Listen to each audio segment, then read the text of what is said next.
हजुर आन्टी के भएको छ, के समस्या भयो? सरपको गन्धले पुरा समस्या भइरहेको छ। मेरो आमा झन् बुढी आमा छ, दम सास बढ्छ हो, गनाएर बस्नै सक्दैन। भन्नु गयो भने उल्टा हामीलाई उयो गर्छ, बस्नै सकेको छैन। हामी रात दिन यस्तो गर्छ। फ्याक्ट्री चलेको कति भयो? 3 महिना जस्तो भयो। थिएन, माथि थियो।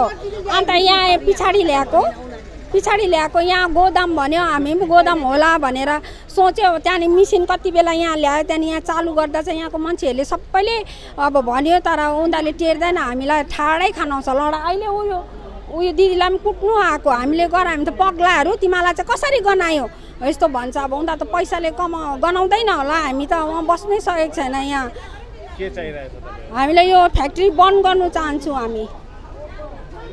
दिदीको नाम उर्मिला विश्वकर्मा। यही हो मेरो घर। यही घर हो। यहाँ अब एकछिन पनि बस्नु सक्दैन, चलाउनु थाले कि। दिदी के समस्या भयो? हामीलाई यहाँ धेरै समस्या भयो सर। अब हामी यहाँ गाउँ छिमेकमा बसेको छ, सानो सानो बालबच्चा छ। मेरो आमाको सुगर प्रेसर हाई बिमारी छ। हिजो अब दबाई लिन जाँदैछ मेरो आमा, सासु आमा होइन। अन्त अब उसको फ्याक्ट्रीको जो बाहुनी ज्वाइँ बाटोमा भेटेछ, उसलाई भनेछ, राम्रै मुखले सोचेको मेरो आमाले, ज्वाइँ अब तपाईँहरूले फेरि बाउँदैछ, यहाँ पुरा असर हुँदैछ। मलाई त पुरा टाउको दुख्यो, मेरो सुगर छ, प्रेसर हाई छ, मलाई टाउको दुख्यो। म दबाई लिन जान्छ। तपाईँहरूले फेरि मेरो आमालाई के तपाईँको दिमागमा खोपडीमा किरा पसेको छ कि हामीले बनाएको छैन, किन चाहिँ गनाउँछ भनेर यस्तो भनेको छ सर। हामीलाई धेरै प्रब्लम भएछ। यो फ्याक्ट्री चाहिँ हामीलाई चाहिँदैन, यो गाउँदेखि हटाउनै पर्छ। हामीलाई धेरै प्रब्लम। यो सडकको फ्याक्ट्री हो। मेरो घरमा 3टा सानो बालबच्चा छ, मेरो सासु बिमारी छ, 60 वर्ष। यहाँ सबै गाउँलाई असर पर्छ। यो चाहिँ हुँदैन, यहाँ बन्द गर्नै पर्छ। हामीलाई चाहिँदैन, यो गाउँ बिचमा चाहिँ हुँदैन सर। हामीलाई अहिले पुलिसबाट आएको थियो, के कुरा भयो तपाईहरु?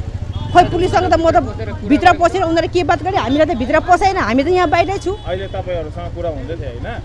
अब पुलिसले भन्नुभयो, यस्तो भन्नुभयो। ठिकै छ, अब हामीले बन्द गर्नु भनेको छ। अब बन्द गर्छ या गर्दैन तपाईँहरू याद गर्नु। बन्द गरेर हामी कारबाही गर्छ भने भन्नुभयो सरले। अहिले दिदीको नाम? मेरो सरिता गुरुङ। यहीँ हो, छोटा मिची बस्छ। यही फ्याक्ट्रीकै पासमा हो मेरो घर। सबसे बेसी मलाई नै गनाउँछ यो फ्याक्ट्रीको सर। समस्या त भयङ्कर ठुलो समस्या छ। किनभनेदेखि हामीले धेरै पहिलादेखि यो सरफ फ्याक्ट्रीको मालिकलाई पहिलादेखि सुरुदेखि झुट बोल्दै गाउँको बिचमा जो डिटर्जेन्ट वासिङ पाउडर यति खतरनाक, गुगलमा सबैले हेर्नु सक्नुहुन्छ, यति खतरनाक केमिकल्स ग्यास छ, लङ्स क्यान्सर कन्फर्म हो। अन्त यस्तै हुँदा पनि गाउँको बिचमा सरफ फ्याक्ट्री खोलेर हामीले प्यारसँगले गाउँको मान्छे भनेर सम्झायौँ। तर उसले जबरजस्ती हिजो जस्तै 2-3 दिन हिजो त फेरि दिनभरि रातभरि चलाएर बसि नसक्नु पारेको छ। अन्त कतिखेप हामीले भन्यो, लेखेको छ, हामीले चिठी दिनु सकेको छैन। अहिले चिठी दिनु जाने। अनि यो चाहिँ जसरी पनि होस्, यति आह्वान गर्न चाहन्छु म सबैजनासँग कि यो चाहिँ बन्द हुनैपर्छ। गाउँको बिचमा कसै पनि हुँदैन। मैले मुख्यमन्त्रीको पिएसँग बात गरेको थिएँ हेल्पलाइनबाट। अन्त उहाँले भन्नुभयो, आश्वासन दिनुभयो, म डिएमलाई पठाइदिन्छु भनेर। डिएमलाई पनि लेखेको छ। अन्त अहिले अब यिनीहरूले ठिकै छ, जस्तै 2-4 दिन शान्ति नै थियो। अहिले फेरि हिजोदेखि सुरु गरेर त एकदम गाउँै बसि नसक्नु बनाएको छ। यो के फ्याक्ट्री भनेर बनायो कि गोडाउन भनेर? हामीले यो झुट बोल्यो कि जसको जमिन त्यसको त किने उसले, तर झुट भित्र कति किने थाहा छैन हामीलाई। गाउँको मान्छे कसैलाई थाहा छैन। अन्त उसले भने कि एउटा गोडाउन बनाउने, एउटा 3000 रुपियाँको भाडा दिँदैछ, 3000 को भाडा दिँदैछ। त्यहाँ किन यो गर्ने, भाडा बचाउने, म यहाँ गोडाउन बनाएर मेरो मान्छे यहाँ राख्छु, मेरो नानीहरू पढाउनु पर्छ, 3000 पनि बाँच्छ मेरो भने हो भनेर अब गाउँको मान्छे भनेर हामीले दियो। भर त आस्ते रात यत्रो ठुलो बनाएर फ्याक्ट्री ठुलो मेसिन रात बसायो। अन्त अलिकति बुद्धि हुनुपर्ने। गाउँको बिचमा यो डिटर्जेन्ट वासिङ पाउडर त उचित छैन पनि।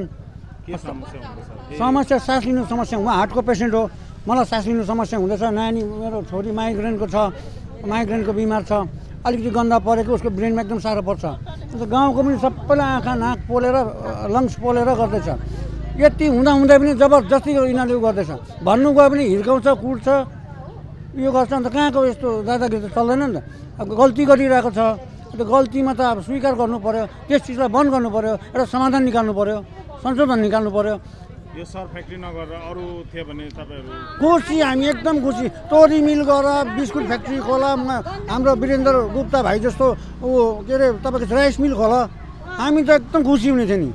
खुसी हुन्थ्यौँ उनीहरूलाई चाहिँ मद्दत पनि गर्ने थियौँ अहिले अरबपति खडरपति होस् न झन् खुसी हामीलाई हाम्रो गाउँमा तर यो हामीलाई हार्म हुने चिज तकलिफ दिने चिज किन गर्नु यसरी बहुत खेप सम्झायो हामीले राम्रो मुखले आज खपि नसक्नु भएको छ सबै दिदीबहिनीहरू भेला भएको तपाईँको नाम मेरो नाम भीम सोलमन घर यहीँ छेउमै छ दुईवटा घरको बादमा दुईवटा घर हजुर आन्टी के हामीले यहाँ गनायो भन्न आउँदाखेरि चाहिँ मलाई यहाँ त्यहाँबाट झम्टेर आयो कुट्नुको लागि लुगाहरू पनि च्यातिदियो गालाहरू कोपारिदियो होइन हामीलाई बसी नसक्नुहुन्छ घरमा गनाएर यति साह्रो गनाउँछ कि खाना खानु पनि लाग्दैन सुत्नु निदाउनु पनि एकदम साह्रो पर्छ गनाएर नाकबाट पस्छ कि त्यो भाइरसहरू एकदम साह्रो पर्छ आगो लगाइदिन्छु 3 दिन बादमा हो तँलाई मारिदिन्छु 3 दिन बादमा हेर भन्छ म डन अरे यहाँको दुनियाँलाई गनाइरहेको छ म डन हो यहाँ मलाई त एकैचोटि आएर तँ डन होइन भनेर च्याप्पै छातीमा हिर्काएर हात बटाइदिएर मेरो छोरीलाई खुन पारे अम्ला बटाइदिएर उहाँ छ एउटा आइमी उहाँ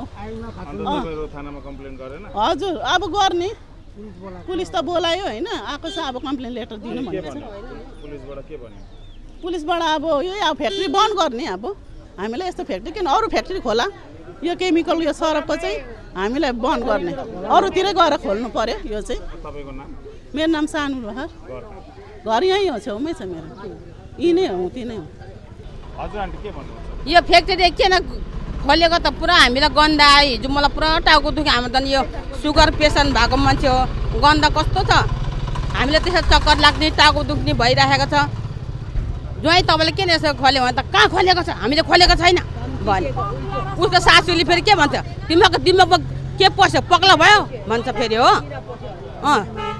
दिमाग के बिग्रियो भन्छ कस्तो भनेको हिजो ज्वाइँले पनि जान मुखले पनि त्यस्तो गर्छ अन्त त्यो हात लगाएर त्यस्तो गर्नु हुँदैन नि त हाम्रो हेर्नु त सानो नानीहरू छ मेरो झन् त्यो पासमै पर्छ उति पुरा गन्ध आउँछ अहिले जानुहोस् मेरो घरमा कस्तो गनेर आएछ अन्त के नाम तपाईँको म सुशीला हो घरि पल्लोपट्टि हो আচ্ছা দাদা এই জায়গা তোমরা কাজ করো হ্যাঁ কতদিন থেকে কাজ করো মোটামুটি আমার তো 5 বছর পার হয়ে গেছে আচ্ছা আর কি সমস্যা হয় না কোনো সমস্যা নেই হ্যাঁ কোনো সমস্যা নেই আপনাদের গন্ধ সন্ধ করে না কোনো গন্ধ নাই আমাদের দেখতেছি হাতে চোখে মুখে সব জায়গা এই লাগিয়ে আছে এটা দিয়ে কি ক্ষতি হয় কোনো ক্ষতি নেই কোনো ক্ষতি হয় কোনো কোনো কোনো ক্ষতি নেই আচ্ছা আপনারা যে কাজ করতেছেন আপনাদেরও তো দরকার মাস্কটা আর গ্লাভস এই সব লাগায় কাজ করা এটাতে কেমিক্যাল না ওটা তো কেমিক্যাল যখন এসে মাল বানাই তখন হালকা ফুলকা মাস্ক লাগাই এখন তো মাল বানাইতেছি না এখন কি কাজ হচ্ছে এখন এসে প্যাকিং ট্যাকিং করতেছি রেডি করতেছি গ্রামের লোকের অভিযোগ আছে এই জায়গা থাকতে পারতেছে না গন্ধ দিয়া তো আমরা তো ভিতরে মাল বানাই তা আমাদের তো কোনো হয় না আপনাদের অভ্যাস হয়ে গেছে না আপনাদের ওইটা তো এখন বলতে পারবো না আমাদের তো কোনো হয় না এমন কোনো ক্ষতি হয় না ইসে সেন ফ্যান কোনো ইসে লাগে না আমাদের আপনার নাম কি বিকাশ প্রধান বাড়ি কোথায় নিমতি বাগান